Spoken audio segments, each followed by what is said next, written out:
you made me quite nervous because I'm really looking forward to this one, and I was thinking I Right. can't get this one wrong. Can't shut me up normally. Today's guest is today's guest is someone I share very particular, experience with, being held as a prisoner of war in Russia by Russia's forces. And Alex Drueke, a former U.S. Army soldier from Alabama, came to Ukraine in 2022 to help defend freedom and join the fight. He was captured near Kharkiv. Kharkiv, you were Yeah, captured near north there, of I believe. Kharkiv. Yeah. Yeah, alongside his comrade Andy Humm, and like me, endured months of captivity before being exchanged in September of the same year. We were on the same flight home, which seems like quite a while ago now. Two Yeah. soldiers from different armies, same stories, same scars. Today, I am absolutely delighted to be joined by Alex, who's going to talk about his journey from why he came to Ukraine to surviving captivity and what life looks like after being called a mercenary by the Kremlin. I hope Yeah. I covered that. I mean, I was going to go for your Wikipedia, but I literally spoke to Prebek. I said, I'm going to read your Wikipedia. Fuck it. I'm just going to go with that. Right. So, you're not anybody until you've got a Wikipedia. How Exactly. you doing? I'm good. I'm good. It's incredible to see again. I mean, you're right. It seems like ages ago, a lifetime ago that we had that flight back home. But we've done a lot of texting and chatting since then. But this is the first time I've seen your face in like 3 years. I mean, it's pretty No. cool. But yeah, I mean, overall, I'm doing well. I think most of us have at least a few lasting health issues from captivity, but they're being managed Yeah. and everything's going well. And I'm lucky enough to be retired, and so I've had the benefit of being able to dedicate my retirement to advocating for Ukraine as much as possible because both of our stories, both of the captivity stories, they definitely give us a very strong platform to help us advocate for Ukraine and the fight for freedom and democracy.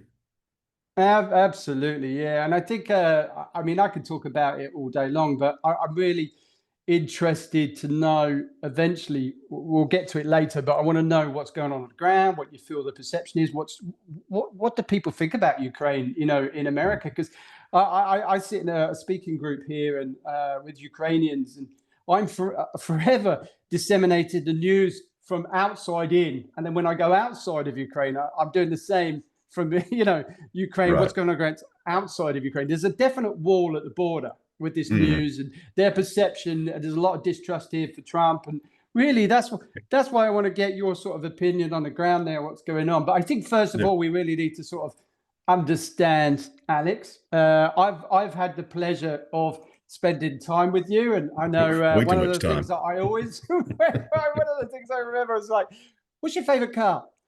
Dodge Ram. Okay, yeah. What'd you drive? Dodge Ram. That's right. I was like, living the dream. That's right, man. Um, so I was like, Alex, let's start at the beginning. Who are you? Tell us a bit about yourself and your background, your military service, and what led you to Ukraine in the first place. Yeah, of course. Some of this you briefly covered in the intro, but I was born in Alabama. I have moved all around the United States, both as a child and then again with the Army. And so I'm not I'm not a redneck. I'm not some country boy, that's for sure. But yeah, I was born here, and I ended up joining the Army shortly after 9/11. That was really I come from an Army family. I've My family settled here back in like Jamestown, 1640s. And so we have had at least one person fighting every single major American war since the Revolution.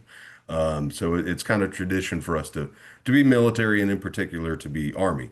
So I had always kind of known I was going to join, but like 9/11 was the real impetus for me to go, oh, I got to join now.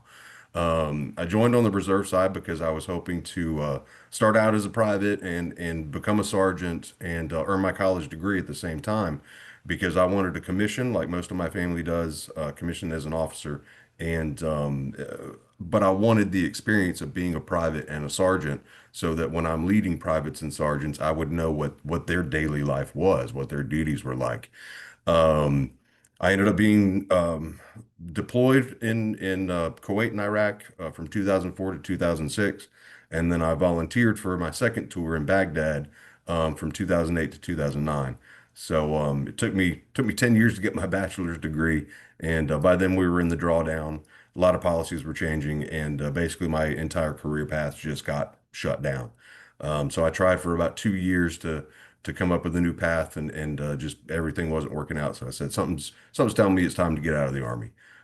So I served from 2002 to 2014, and got out, and then after the fact was more or less medically retired. That's how I'm able to be retired. I got retired at 37, which was pretty cool. Um, That's cool. yeah, that was great. I say all that because it's really important to note I joined in 2002, so my 20 years to get my retirement would have been the end of 22. Um, Yeah, and so when I saw the full-scale invasion happened, it wasn't, it was, to me, I felt compelled to go. It wasn't really my choice. It was that, I am retired. I'm divorced yeah, because of the Army. I don't have kids. Like, I don't have a lot of things to worry about back home. Um, and I got out of the Army as a platoon sergeant. I was training 40 soldiers and taking care of them. And that was mm, the most rewarding thing I'd ever done in the military, was just being a platoon daddy and taking care of these kids and training them. And so, the combination of all that, I said, Ukraine's about to start receiving NATO weapons, so they're going to need NATO tactics, NATO doctrine. And I really felt I could be of use going over there primarily as a trainer. So yeah, just a few weeks after the invasion, like, I had to order a new set of body armor and a couple things, and once they came, I went. So I was there almost exactly 6 weeks after the invasion. Immediately joined the Legion. Was doing some training there. I joined 1st Battalion and was training with all the foreign fighters. Then I ended up moving to 3rd Battalion when they were first trying out integrating Ukrainians and Russian speakers in with the foreign fighters. And that was an excellent, excellent unit that unfortunately the Ukrainian government kind of shut it down. Um, so then a few of us broke off, just three of us, including myself, and we traveled the country, working directly with all kinds of different Ukrainian units, from the army to national police to National Guard. I mean, everybody, doing training, but they would all say, "Hey, listen, like, we love your training. We want you to stay and keep training us, but our commander won't let us get you paperwork." So that's one of the main reasons we kept hopping around, is they just say, "Hey, this has been a fun week or two, but no paperwork." And we're on visitors visas at that point. And so, we only have a certain amount of time we can be there. So eventually we got an offer to go up and join a GUR unit, that was based out of Kharkiv. We went and joined them. We went out actually on our first operation with them to do a reconnaissance mission, just a team of 8 of us. And in the uh, in the very real fog of war, and all that, we did end up getting separated, and myself and another American, we were captured by Russian forces on June 9th. And our next guest understands the situation on the ground in Ukraine firsthand. U.S. military veteran Alex Drueke served through 2 tours of duty in Iraq. He went to help Ukraine when Putin invaded, but he was captured during a mission by Russian-backed separatists, eventually sent to a Russian black site, held for 105 days before being freed in a prisoner swap. And during that time, surviving his ribs being forcibly cracked, relentless beatings, and electrocution. Constant beatings. They broke 4 of my ribs. They broke my jaw. They electrocuted me with a car battery enough that I have a heart condition now. I've got permanent nerve damage in my hand from the bindings. A whole lot of bad treatment. A similar story to me. I mean, I really was at a point in my life where I could change it. I mean, some of the happiest times I had were in the military. I was sick of doing 16-hour days and driving around the M25, which was like a parking lot going around London, the most Mhm. expensive parking lot in the world, probably. And I had a chance to change it and come over. I never went home for 5 years. So very similar sort of story. Um, when you arrived, what did you find? What was the feeling among Ukrainians? Because I was here since 2018, but I was serving, so I didn't see what it was like back in Kiev and coming across the border in 2022. I'm really interested in your sort of perspective of that. Yeah, that's honestly, that's something we should have discussed prior, because you were there when it happened and maybe saw some of the smaller changes, but yeah, I've always been a student of history, and so I was quite familiar with the history of Ukraine, but like nothing else. You know, I'm not Ukrainian. I Mm, didn't speak Ukrainian. I didn't know a ton about the culture. And I think like most Americans, I was expecting to see what we always see in movies about post-Soviet, Eastern mm. European countries. And not to say I expected it to be a complete shithole, but when I arrived, I was amazed at how like Western European it is, and how Yeah, me it too. doesn't, yeah, it doesn't look at all like what you would think with just all gray concrete Soviet buildings. No, there's beautiful No, architecture. I mean, yeah, I there's remember sort of saying the winter's pretty bleak, and I was yeah, thinking, yeah. do I really want to be here? And then it looks all Soviet grey, things from The Man from Uncle, and you just Right. think, oh, I don't know if I like this or not. And then come spring and summer, it all Yeah. changes. It's beautiful, it's hot, and Oh yeah. it's huge, and I loved it. But yeah, sorry, I didn't mean to No, no, interrupt, but yeah. I mean, totally agree. yeah, I mean, I think it's great that you agreed because I mean, that's been my experience every time I've gone. Well, I mean, even that first time, just talking to the people that were new like me, I've gone back once every year since being released to do different stuff that we'll get into later.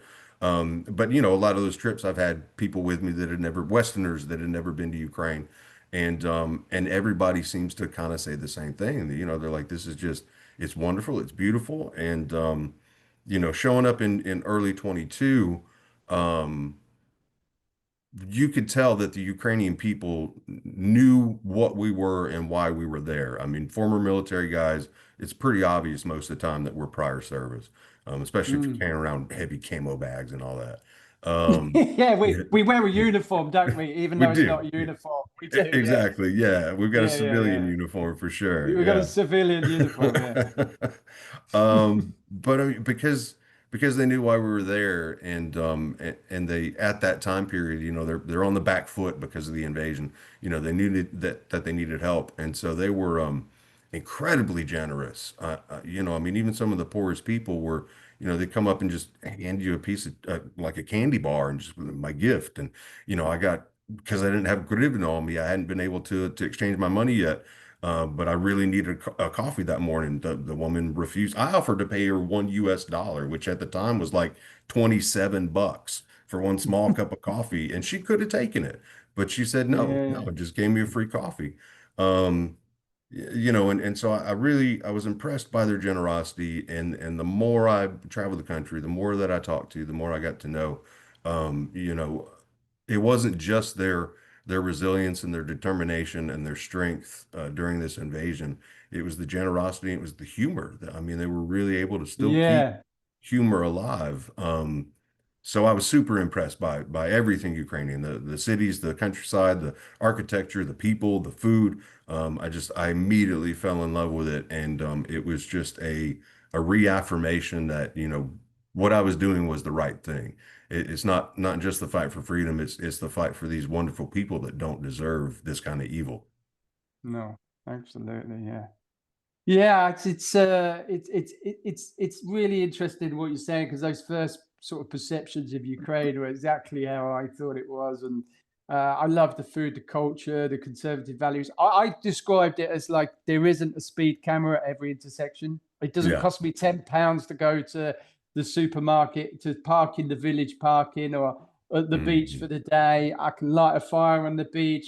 There's space here. It's like a marble in a tobacco tin. It's like so much space, especially when you come from the UK. It's so small. When you come here, you Yeah. go, wow, I can almost swing Right. a cat, in the, Oh yeah. There's yeah, parks I mean, everywhere, and you're used to it being a parking lot, and yeah. yeah, that's it. I mean, the houses are bigger, everything's bigger, and Yeah. I mean, I just fell in line. It cost me one. I've been living in Mariupol. It cost me about £1.50 for a steak and about 30p for a beer. I was like, I could Mhm. retire here. Yeah. I quite I, like this on the Azov I Sea. tell everybody I live like a king over there. Yeah.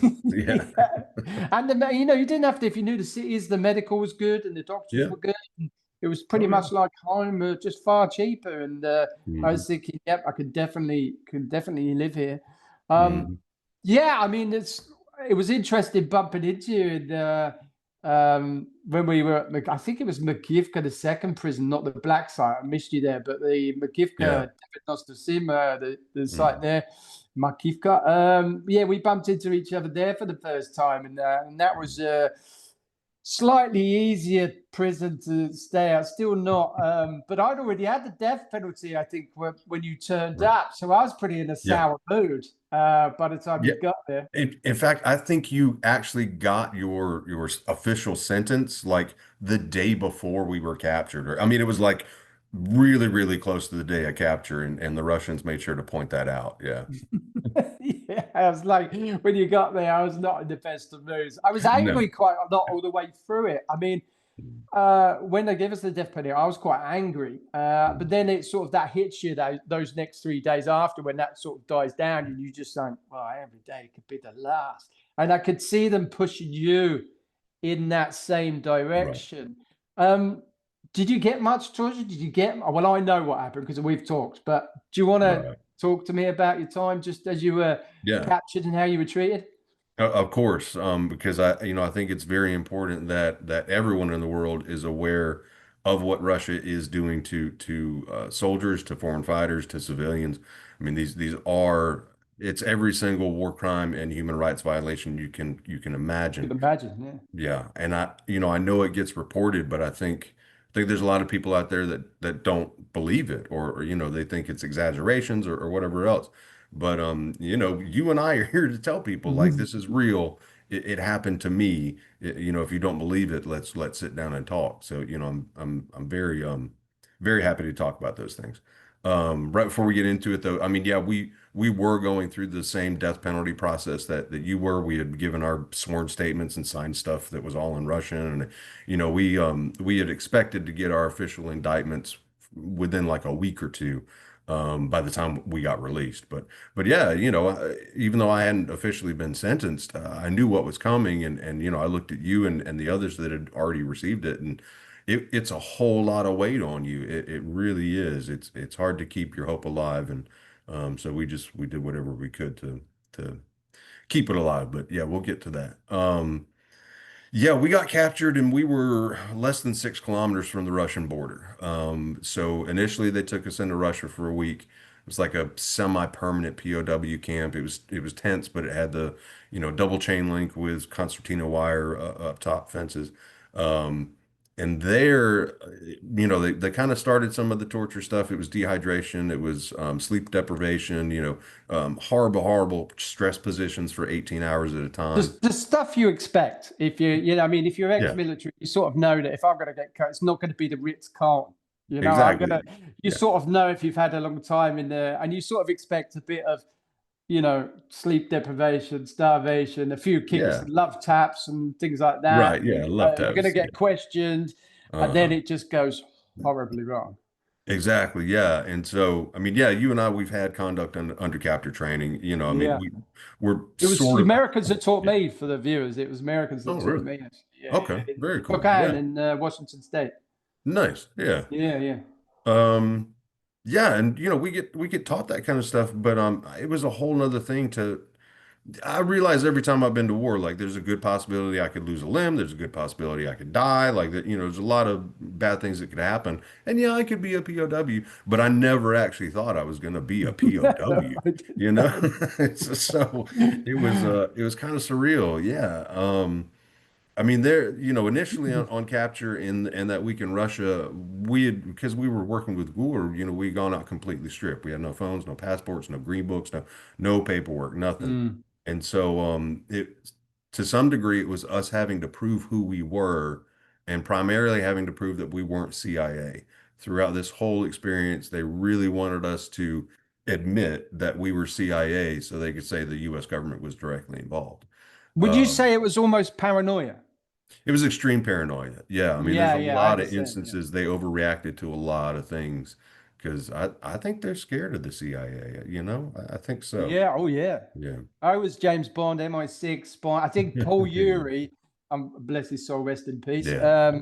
They accused him of being a spy because he wasn't military. So he worked for an NGO. and he was flapping, and he's the most least likely spy you'd ever flipping. Right. He's grossly overweight, tattoos. It was from the wrong side of the tracks in Manchester. I mean, it was like totally not a spy. I mean, you couldn't even say that he was but they were just paranoid about it. It was like, you're a spy, you're a James Bond, you're SS, you must be. You can't possibly be a lance corporal in the Marines, in the Ukrainian Marines. You have to be something bigger. You do, yeah. You know, why would any Westerner involve themselves in this fight at all, just as a soldier? No, there's ulterior motives because the West is trying to crush Russia through this proxy war, or, whatever it might be. Yeah, super paranoid. Um, yeah, so that, I mean, that made it really difficult without any without any proof on me. It was really hard to prove who I was, and so there was a lot of that week. There were plenty of times that I went through the Mox execution thing, put down on your knees, blindfolded, gun put to your head, that kind of stuff. To the point where I just got numb to it, and I was like, all right, I mean, if you're going to shoot me, you're going to shoot me, but it doesn't seem like you're going to shoot I me. would say so things. Yeah. Beatings after beatings after beatings that, they broke four of my ribs. Yeah, so it was not fun. Then after about a week, we got moved to the black site, which I think we may have been at different black sites. I think there's probably a Yeah, few probably a that few. are Yeah. operating. Yeah. So, my experience there was quite similar to yours. It was extreme torture with solitary confinement. It was a diet of just a small loaf of bread and disgusting, filthy water, beatings and beatings and beatings, interrogation after interrogation, electrocuted me four times. Yeah, and it was still the same thing. It was like they never passed notes from one location to the other, so I was just having to repeat. Repeat it. Yeah. Yeah, It here's was who I just am. crazy. There Here's was why no I live. communication. Yeah, I get people have this like macabre sense that it's like, what's electrocution like? I said, well, it's pretty quiet actually. It's nice yeah, because nobody wants to touch you because you're being electrocuted. right. Everything's wired shut, so you can't say anything. You can't scream. You're just Yeah, standing up in the chair going, right. You're and you're just locked conscious up. through the whole thing. And there's nothing you Hmm. can do. And then when you sit down, all your body starts to just relax. I let out this almighty fart one time and I couldn't control it. And it was so embarrassing. They dragged me back to the cell. And there was these two boys just going, I was like, this has to be the lowest point of my life ever. That's pretty bad. Yeah. That's pretty bad. But I mean, it was like I was the worst thing. The ones on the ears, they Yeah. stick those clips on your ears, and they're not as intense as the tapping, but they really do bite, and they give you a splitting headache. But yeah, that just knocks you out, and you're dribbling after. I mean, Dylan Yeah. was talking about he was waterboarded, and Yuri was hung on a hook for 12 hours. I mean, this stuff is systemic. I mean, Right. I don't know. I mean, I don't know how you sort of really deal with that after. I mean, I've talked about it. How did you sort of deal with that process of being electrocuted and then having to deal with the interrogations that came straight after it? Yeah, I mean that's a big topic. It's one I get asked about a lot. I mean, if I really want to highlight besides our actual release day, that final 24 hours, that was the worst of all of it. But next to that Yeah. was the electrocution, I think. And so a lot of people ask me about it. And I'm like, well, first off, it's not like you see in the movies. You don't jitter and hollow out. Like No. you said, you freeze, you lock up. And the funny thing was, I mean, I got electrocuted four times in one evening during one interrogation session, and their problem was I was actually telling the truth at that point, like Mm. like bare truth. I had just when I flew into Poland, like I had no plans, I had no connections, I had nothing, and so I flew into Poland, and I said, well, I'm going to take like 2, 3 days as a R&R just in case I don't make it back. So I was hanging. Well, I show up and I'm like, I guess I'm just gonna take the train from the airport to the city center and try and find a place to stay. But there just happened to be an American foreign exchange student sitting across from me on the little tram system. And so we start talking, and he's like, "Hey man, I'm gonna help you out. Like my cell phone works. I speak Polish. Like I'll find you a place to stay. We'll get you all set." I was like, "That's cool." And so he helped me, and I took him out to dinner that night just to say thanks, and that was it. That was the only contact that we had. But that the Russians swore up and down that that was my sleeper cell CIA contact who was specifically there to facilitate my travel across the border Yeah, yeah, because yeah. of the paranoia, you know.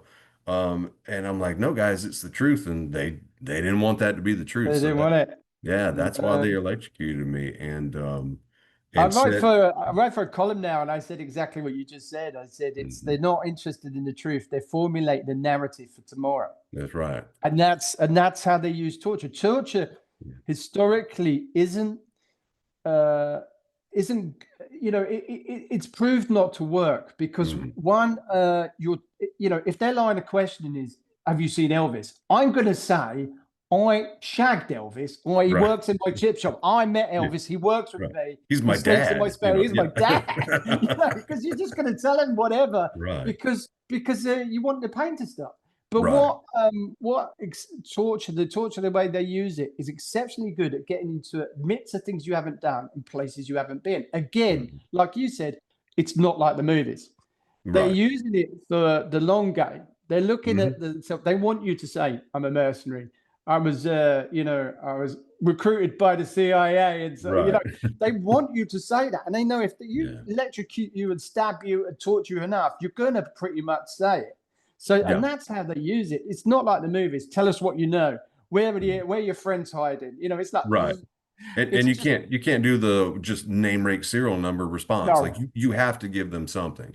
And so it's really, really difficult to walk this fine line of I'm gonna say enough stuff so some of the torture stops, but I'm gonna keep enough stuff hidden to where I'm not screwing over my buddies or the operation that I was involved in.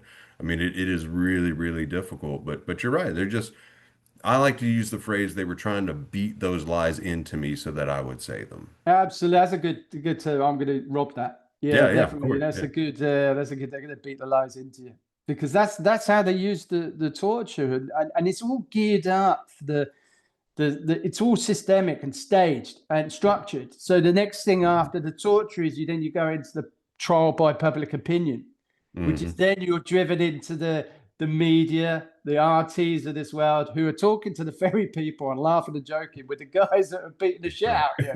And you're just Exactly. sitting there, and the guy's going, "So, Shaun, did you bring your weapons in from the UK?" And you're going, Mhm. "No, do you know Yeah. what the gun laws are like in the UK?" And you Right. can't say that back because you're just going to get beaten to shit. So you Mhm. end up having to be the most diplomatic person in the world. What's your take on it? Yeah. You're right. I mean, like one of 'em, Graham Phillips, he came in Oh, trying to say like, I'm your friend, oh, I'm did your you see? I bud. didn't know that.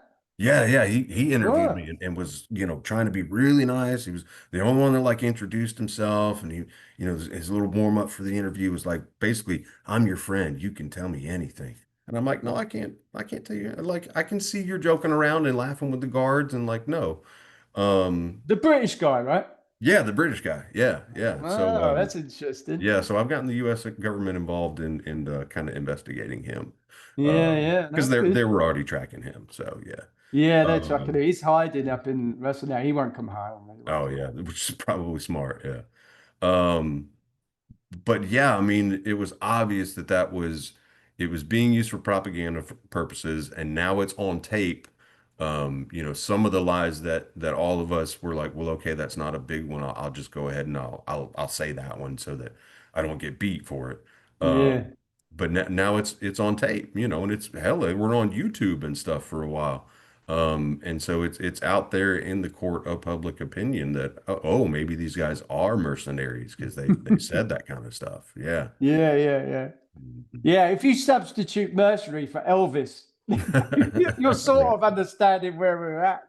Exactly. Yeah. It's like, yeah, I mean, it's just I sit there now, and I'm proud of. I use it now and talk to really CS schools and NATO militaries about it. I use it that's me. That's me being a grey man. That's me admitting to shit that I didn't particularly do. That's how I try to deflect stuff. I mean, I use it as like a tool now to I'm pretty Hmm. proud of it because it was everything I was taught, when the Americans taught me and how to really conduct yourself after capture, where you're still fighting, but you're fighting a different war, which is, you know, you guys know.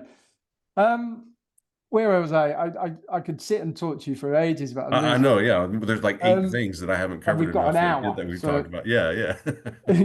you've seen both sides of the story, the American perception of the war and the reality on the ground. What's the general feeling about Ukraine back home in the US? Yeah, like I said, I've gone back once a year, every year, sometimes just for like 2 weeks and sometimes for like 5 months. Because I feel very, very strongly that I can't be a representative for Ukraine here in the US and say what's happening on the ground unless I know what's happening on the ground. So I make it a point to go back and I mean I've done everything from humanitarian work to training in the National Guard, fundraising. I just got back a month ago from working with Defense Tech for Ukraine. It's a defense tech nonprofit that is connecting Ukrainian manufacturers of primarily drones with the engineering and investment that they need to really get their products off the ground. And it gives me a chance to talk to civilians and to talk to soldiers and to just kind of live a daily life as a Ukrainian a little bit. And that way I'm able to come back and say, well, right now this is how the Ukrainian people are feeling, or you know, this is what we see happening on the battlefield, which I have found to be very useful. The mood in America, or you know, the attitude towards the war has fluctuated just as much as it has in Ukraine. I mean, every time I go over, the mood is different. Sometimes better, sometimes worse. And you know, we see the same thing here. But it's only recently, especially during this administration, that I'm really worried about the overall attitude in America uh, as it's presented to the world. You know, I go to tons of events here. I meet with so many Yeah, I've different. seen. Yeah, I'm Yeah, gonna put some in while we're talking, some backdrops of you talking. yeah, that'd I'm be gonna great. put them up. Okay, cool. Yeah. A lot of those are kind of you know, it's already Ukraine friendly groups and it's kind of an echo chamber, but a lot of it, I mean, I've spoken to high school groups, you know, civic Mm. groups. I've tried to speak to a lot of people where we may have several different opinions, and especially being in Alabama, I mean, it's a very, very red state. It's a lot of Republicans here. It's a very good amount of what we call Trumpy Trumps. You know, I mean, not everyone. Most of my family leans Democrat, especially at this point. Um, but you know, I mean, there's some audiences out there, and I think if you speak to the average American, just normal person, and you lay out the facts about Ukraine, they're receptive to it. They're open to it. You know, a lot of say, well, how can I help? What can I do? Which is always good. You know, if you start talking to the Trumpy Trumps, you can't change their mind about anything. Yeah, yeah. So it's not even worth it. My biggest concern right now is this administration has caused so many issues for us to where a lot of us are even looking at the prospect of another civil war here. I mean, we're very, very worried about our own country. You know, anytime I get a new piece of gear, I'm like, well, am I gearing up to be the last man standing in Ukraine or to fight a civil war in my own country? It's a That's terrible. So I hear weird that spot quite a to be bit in. from Americans, to be honest. It's Yeah, terrible to hear. Because I'm it an really 80s is. kid. I grew up with Carl Lewis, Reagan. I was like NFL Mhm. guy. I was like watching American football and baseball, and I loved American sports more than I did UK sports. And Mhm. you know, I've always been to America. Now it's just like watching it and where it's gone and it's deteriorated, especially over the last, I'd say, 10 or 15 years. It's Mhm. just deteriorated to this cesspool on X where you get a misconception of really what America's about. And I'm here in Mhm. Ukraine going, look, it's not what you're seeing on social media. It's not what you see Mhm. because of the propaganda. Russia is spending billions on propaganda, especially on X. What you need to What they do do is best. Yeah. it's amazing. So of course, when the Ukrainians and people here look at it, they just go, "Oh man, America's just turned pro-Russian," and you're going, "It's not quite." I mean, that's Yeah. not like it's a lot of my friends are Republicans who support Ukraine. Mhm. You know, it's a quite, I would say, minority would be fair to say. You know, are Yeah. against supporting you. I, You know. I think so. I mean, even with how ridiculous Trump has gotten recently, even some of the Trumpy Trumps have started separating or questioning at least. So I mean, his fanatic fan base is growing smaller. The issue is that the man in charge does appear to be pro-Russian, or at least Mm, more Russian friendly than Ukraine friendly, which is a big concern. There's a lot of aid, there's a lot of weapons we could be providing, there's a lot of things we could be doing to end this war now in the right way, and we're not doing it. And they're throwing so much focus on the internal issues that are being caused by this administration. I mean, they're not problems until they get involved. It looks like we might go to war with Venezuela. And so that's another reason for the hardliners on his side to say, well, we can't send weapons to Ukraine. We're going to need them for our own war. Like mm, it's really, really, it's challenging. And I always keep a track of how often and where Ukraine appears in local news and national news.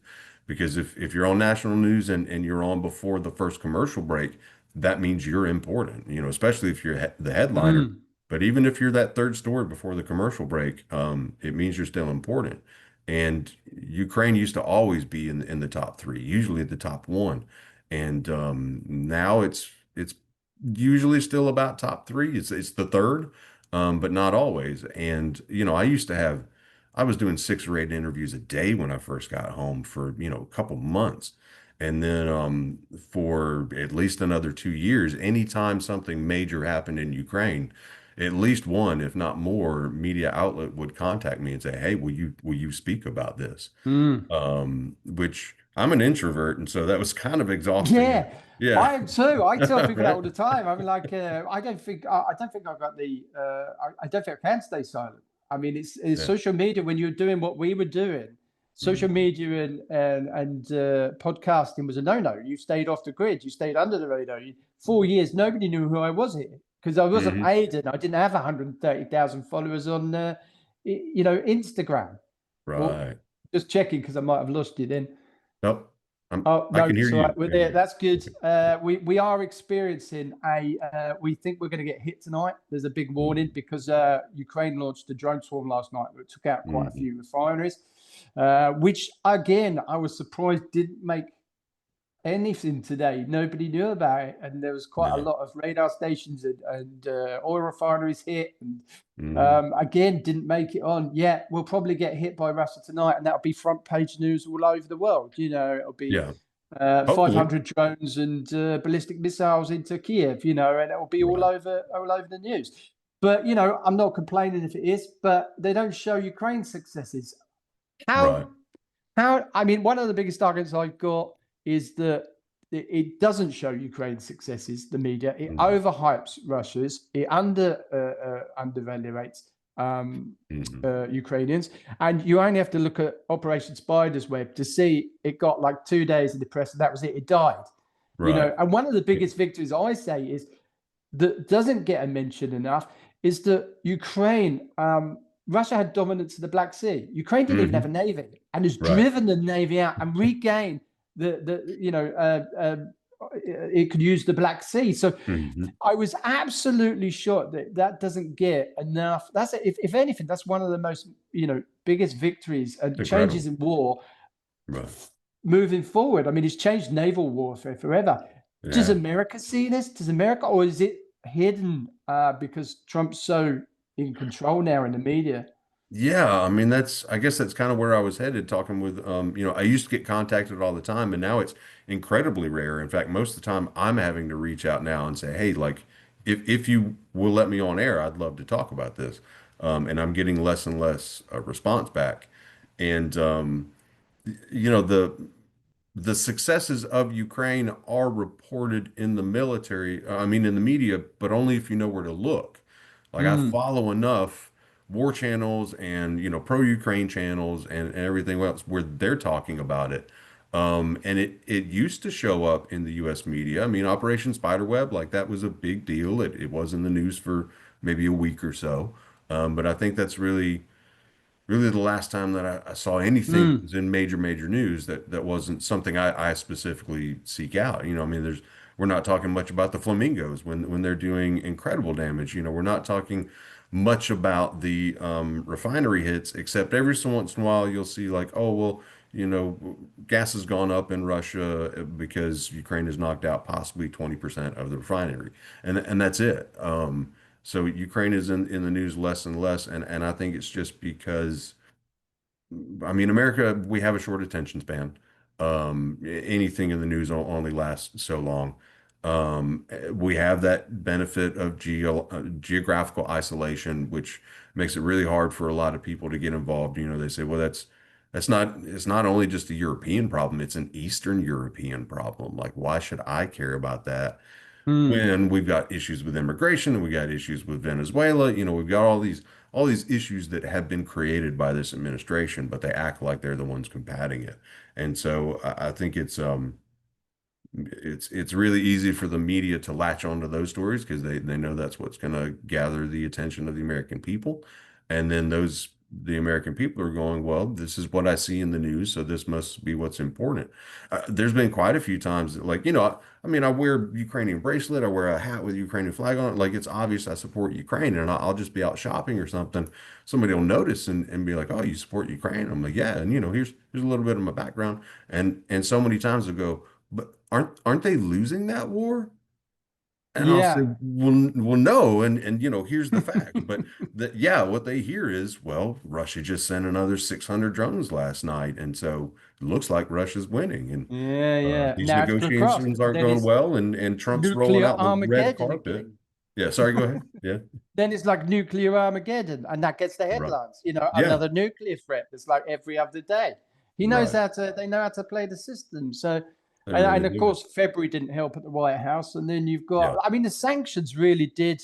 Trump's just sanctions, recent just news sanctions, that. really did throw me. To be honest, Yeah, I couldn't work out whether or not it was pressure from people underneath him, or whether he was appealing to other voters for the midterms next year, or I just didn't know what to make of it. I mean, yeah, technically, it could do some serious damage to us, and clearly, that's got them right. upset. And Tomahawks wasn't, in my opinion, wasn't the problem. It was the fact that it would have put consequence on Putin if we'd have got tomahawks, because it would have been a handful of tomahawks. It wouldn't have been very many. They wouldn't have Right. changed the battlefield. But it meant that if Putin hit the power and infrastructure in Kiev, we were able to hit Moscow. Hmm. It's as simple as that with strategic weapons. It would Hmm. have put Putin on the back foot. It would have given him something to think about he hasn't thought about for a very long time. So I wasn't too worried. I did think we'd get the Tomahawks anyway, but it would have given something Putin to think about. But when the sanctions came in, I was literally, well, that just shocked me, because that's Yeah, Rosneft is like 40% of the production of oil in right. Russia. You've got And an you add in economy Luke there. oil, and yeah. Yeah, and then you've got 40% of the federal budget is made up of oil and Hmm. gas. So technically, you could just drive Russia into the ground. Right. What was your take on that? Yeah, I was also really that sanctions package came out of nowhere. I was not expecting that at all. I mean, I've gotten very accustomed to, the way a lot of us like to say it is Trump supports the last person he talked to. Have a meeting with Zelensky and he loves Ukraine and he's considering giving tomahawks. But then, Yeah, before the meeting, Daddy Putin gives him a phone call, and all of a sudden it's go Russia again, or Russia should get all this land, or I mean he flip-flops every single day, sometimes multiple times a day.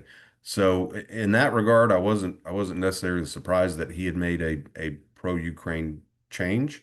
Um, but yeah, I mean, it's always a question of, well, why is he doing it? I think he really believes that he has this incredible relationship with Putin, and and has power over Putin when we can all see that Putin's playing him like a puppet.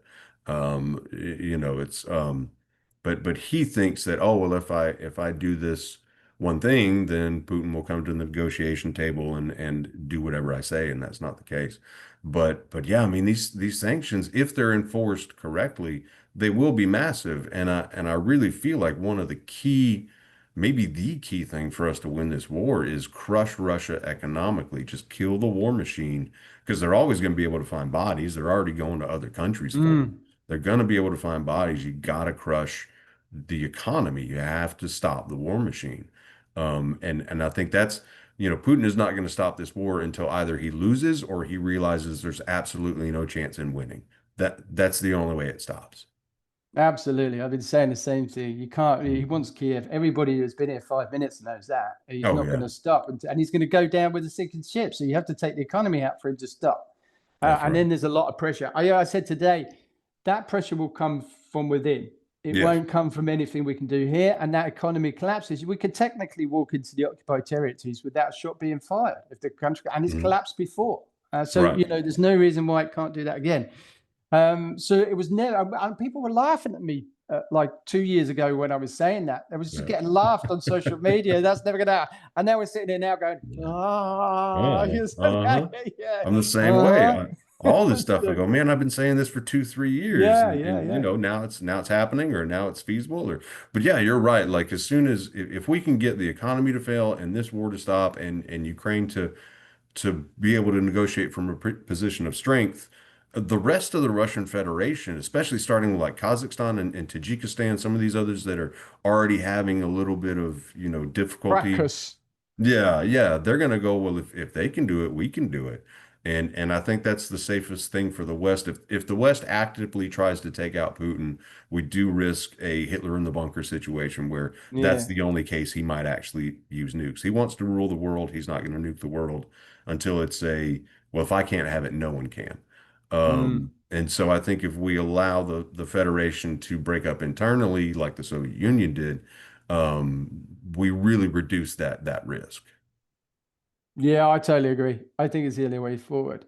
We're Hmm. going to have to we've been, what's the time is it now? Oh yeah, we're going to have to wind it up soon because we've been going Yeah. an hour. So let's, I want to get you back on because Yeah, of course. we can narrow it down and talk about one specific thing for quite a while. But I just want people to know who you are, first of all. Finally, what's next for you? What lessons do you carry with you from the war and your time as a prisoner? Not just as a soldier, but a man who's seen the best and the worst of humanity. Hmm. Yeah.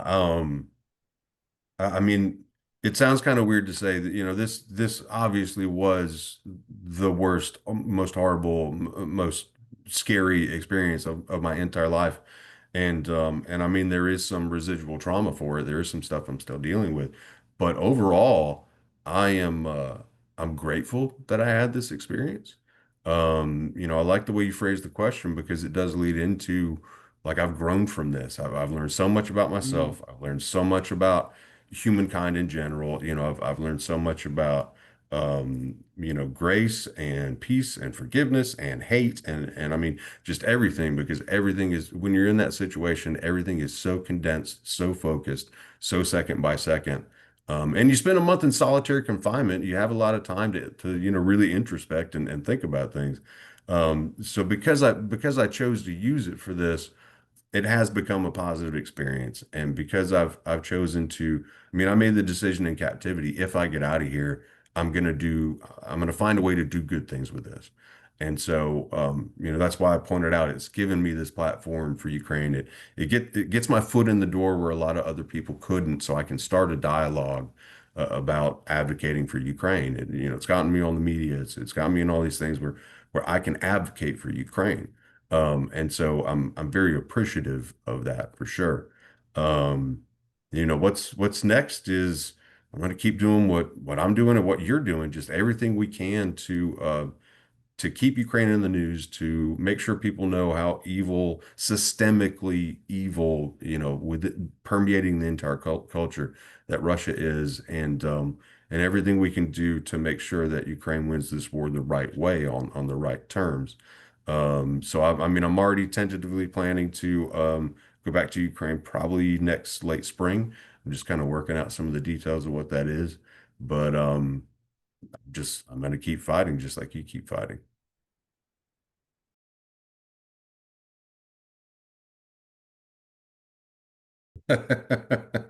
Sorry, mate. I don't know whether it's the. I'm gonna hit record again, and I'll just apologise for the Yeah. we are under attack at the moment. So Okay. nothing Yeah. bad, but let me just.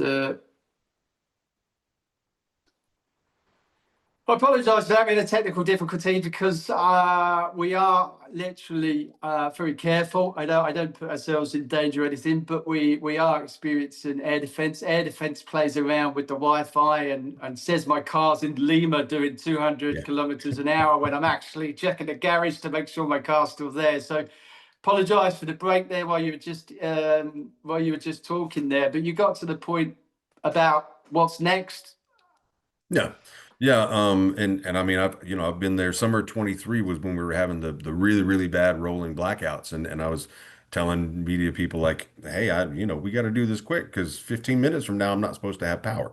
And so, yeah, you don't really, I think that's another thing Westerners need to know is like, there are minor things like that are a daily occurrence for the Ukrainian citizens, and they have to live their lives based around rolling blackout schedules and not having Wi-Fi and being under attack. And is it time to run to the shelter or not? Because if you go every time the alarm goes off, you're just going to live in the shelter. That's it. You won't be able to do Yeah, I anything. tell people So, that. yeah. I was saying to my mum, why do you take pictures and videos of missiles going past? I said, well, have you ever tried to outrun a ballistic? I can't Right. always hear the alarm. Sometimes I'm just out in the garden when it comes past. I can't outrun it, so I might as well video it, as it's going Exactly. over the Yeah. top. For I can posterity. hear them Yeah. come in. I mean, otherwise I'd be in a basement. I wouldn't be standing there. You just can't. Sometimes you Right. just don't hear the alarm, or it's a Yeah. bit strange, and it's amazing what you become accustomed to, isn't it? Hmm. Yeah, this last trip, with a delegation it was almost all civilians and almost all first timers. And before we went, I was kind of prepping them and coaching them on that and saying like, hey, yeah, every hotel is required to have a shelter, but trust me, you're not going to go there every time. And you really don't need to worry unless you see me running or you see the locals running. Um, yeah, and it took them about a day and a half. They've been going down the shelter every time. And they got tired of it, and they started looking at the Ukrainian civilians and going like, man, they go about their lives. They just keep walking, they keep shopping, they keep doing whatever. And I'm like, yeah, because you have to. Uh, you Yeah. and yeah, I mean it's terrible that this entire country has just accepted that as life, that we get bombed all day every day and just continue your life. So yeah, but yeah, things next for me. I'm going to keep using my retirement to do all the things that you and I are doing to keep Ukraine in the news and to win this war the right way. I have tentative plans to go back already, probably next spring. I'm just kind of working out the details of what that is. What I really like to do is be a little bit more like you. I was the same thing when I first showed up. I was like, I think I can live here. I just need to learn the language, and I could live here. This is a great place. And so I'd love to start. My plan is to start working on something where I'm going to be there for an extended period of time. Because yeah, I love Ukraine, and I feel like we can do more from Ukraine. We can still, like you're doing this podcast from Ukraine. Like you can still do American media, UK media from there. And I think it carries more weight. So, I um, think so, yeah. I mean, this all came about because I was just frustrated with the narrative. Even yeah, I wrote, I think I said, even though I wanted time off and needed a break, even when I sat down, I was just thinking about the injustice of it all. So I wrote a book. I'd forgotten right. how to relax. And, Yeah, people just think you come home, that's your war done. And I was saying, no, the no, war's still going on. And exactly. I can't stop. My friends are still there. My family's there, Right. and I can't just come home. It doesn't end for Yeah, me. It doesn't end for them. right. So you just sit there and you try and switch it off. You try and turn it off, and it I don't, yeah. just doesn't come out. So you're finding new ways to beat the system. Russian Mhm. propaganda's gone up. So I'm writing for a magazine now, or an online magazine.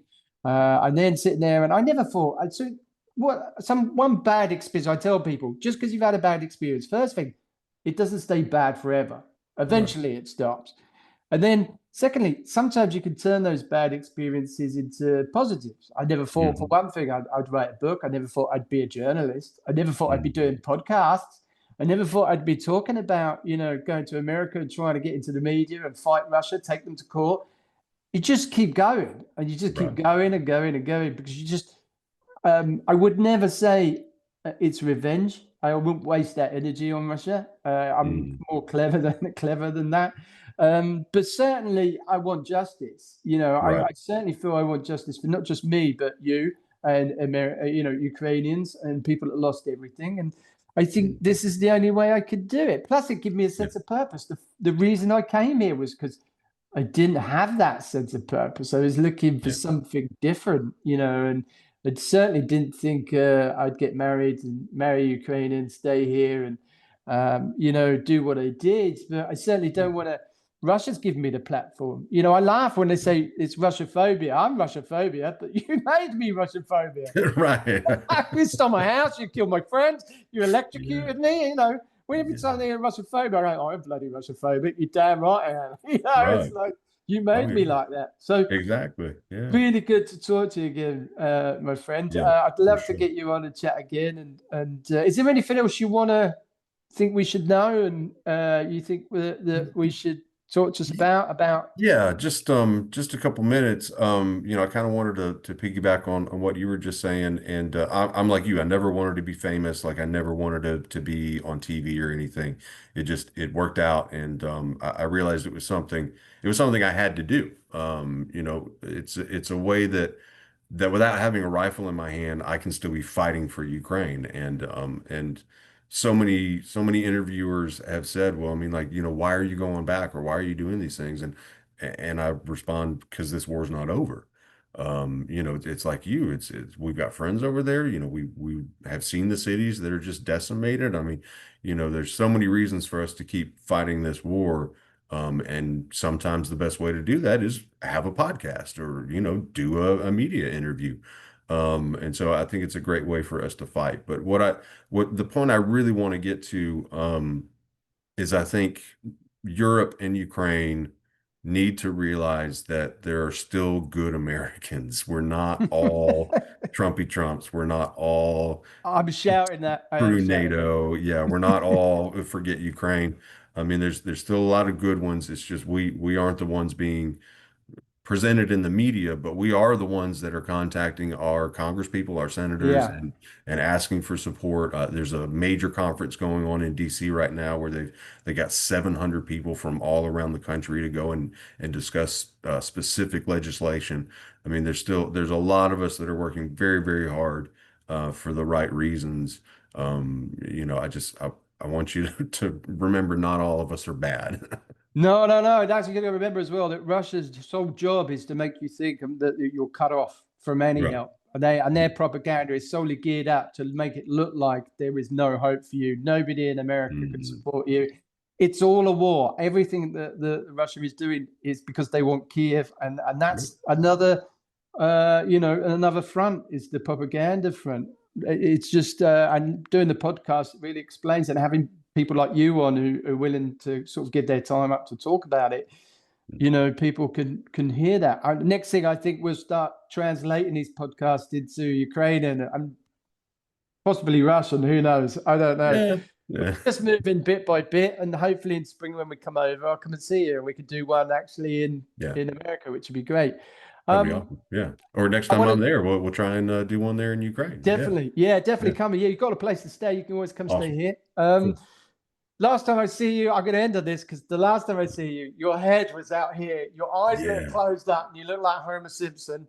And, and you was in a really bad way. It's really good to see that you're looking good, mate. And you too. I mean, I saw you.